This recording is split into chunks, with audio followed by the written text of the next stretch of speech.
आज आपण तळेकंडे या माझ्या गावी आलेलो आहोत आणि हा परिसर आहे तो रुईचा भाटला असा परिसर आहे आणि ह्याच परिसरामध्ये आज आम्हाला एक कातळशिल्प इथे आहे हे मला आजच समजलेलं आहे। तुम्ही इथे पाहू शकता मित्रांनो, हे सर्व कातळशिल्प आहे।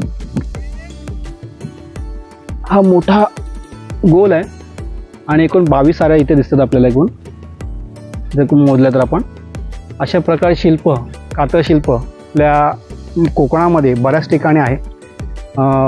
जर जायला गेलं तर आपल्याला रत्नागिरी जिल्ह्यातले बऱ्याच ठिकाणी कातळशिल्प आहेत।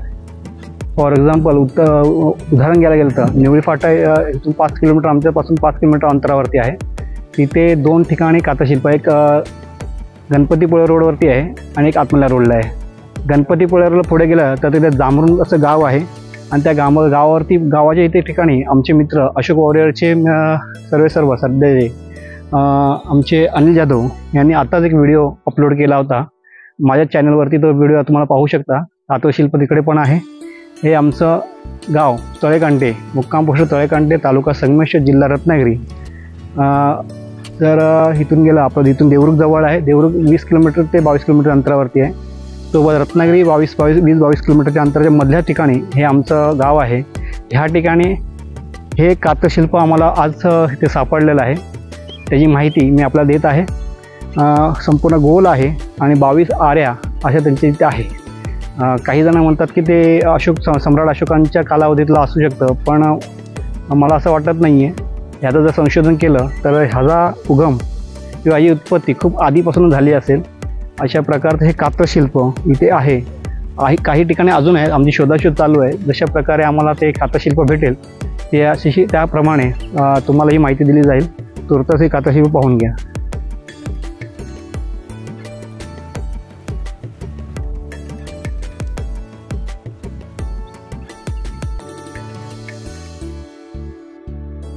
आमच्या तळेकांडे भागातला हा दुसरा एक शिल्प इथं आम्हाला भेटलेला आहे, जे तळेकांडे सोपेकर रेवाळवाडी आहे। रेवाळवाडीच्या इथे सोपेकर वाडा आहे, त्याच्यावरतीच हे शिल्प आम्हाला इथे भेटलेलं आहे। शिल्प कशाचं आहे ह्याचा आम्ही सध्या शोध घेतोय। काही जण म्हणतात कासव आहे, काय म्हणतात काय वेगळंच आहे, पण शिल्प इथे आहे नक्कीच आहे। मला इथे वाटतं की हे मानवी आकार आहे।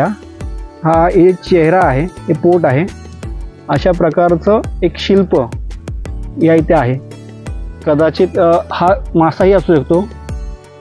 त्या काळामध्ये अशा बऱ्याच शिल्प ह्या कोकणामध्ये तुम्हाला सापडतील।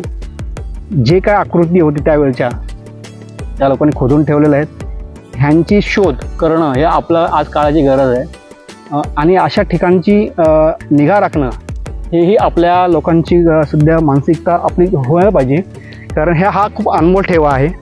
ह्या ठिकाणी जर आपण आलो तर कोकणातला इतिहास हा बराच पुरातन इतिहास आहे। ह्या शिल्पावरून, ह्या अशा शिल्पावरून आपल्याला इथे दिसते। इथे मानव वस्ती करोडो वर्षापूर्वी अस्तित्वात होती।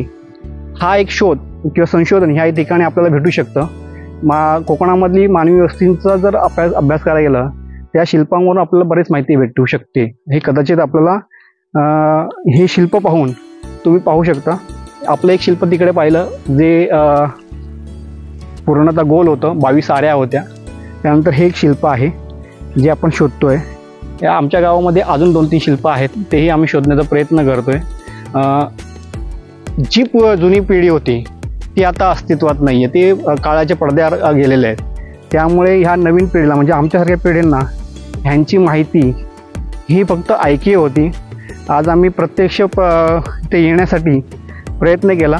बोलो की आज काही करून आपण हा शिल्प शोधूया, जेणेकरून आपल्या जी संस्कृती होती, एक संस्कृती नांदत होती, त्याचा शोध घेणं खूप गरजेचं आहे।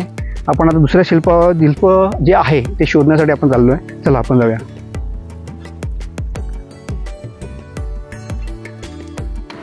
मित्रांनो, 2 तासांच्या अथंग प्रयत्नानंतर आम्हाला हे मानुषीय शिल्प इथे भेटलेलं आहे। हे आमच्या रुईच्या भाटल्याजवळच हे शिल्प होतं, पण आम्हाला ते काही गवत वाढल्यामुळे, आजूबाजूला गवत भरपूर वाढलं आहे, त्यामुळे ते शिल्प भेटलं नव्हतं। पण आमचे बंधू सतीश कांबळे यांनी ते शिल्प शोधलं शेवटी आणि हे आहे तुमच्यासमोर तो मानवी आकृतीचे शिल्प। खूप प्रयत्न करायला लागले या शिल्प शोधण्यासाठी। अशी बरीच शिल्प या ठिकाणी असू शकतात असं आमची कायास आहे, पण आम्हाला प्रॉपर गायडन्स नसल्यामुळे हे शिल्प आम्हाला काही बघायला भेटलं नाही आहे.